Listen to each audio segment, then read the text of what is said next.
আমাদের চাঁদপুর জেলা কমিটি আজকে অনুমোদন হয়েছে, তারই ধারাবাহিকতায় আমাদের মাঝে উপস্থিত হয়েছে বাংলাদেশ নদী পরিবেশ রক্ষা অধিকার সোসাইটি কেন্দ্রীয় কমিটির সম্মানিত সভাপতি এবং আমাদের কেন্দ্রীয় কমিটির নেতৃবৃন্দ এবং আমাদের আবার কেন্দ্রীয় কমিটির বন পরিবেশ বিষয়ক সম্পাদক মুস্তাফিজ সাহেব উপস্থিত আছেন।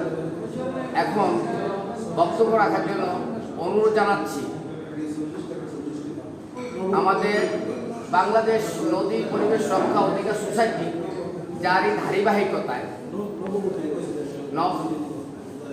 সংগঠনকে চাঁদপুর জেলায় অনেক পরিচিত এবং অনেক সুনাম বয়ে আনবে। সেই বাংলাদেশ নদী পরিবেশ রক্ষা অধিকার সোসাইটি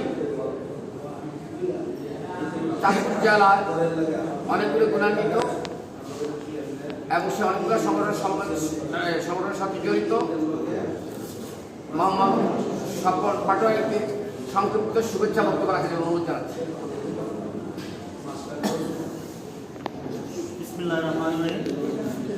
বাংলাদেশ নদী রক্ষা সোসাইটি আয়োজিত আজকের সভাপতি জনাব রবিউল ইসলাম ভাই এবং বন পরিবেশ রক্ষার সাধারণ সম্পাদক মুস্তাফিজ ভাই আমাদের সামনে উপস্থিত আছেন।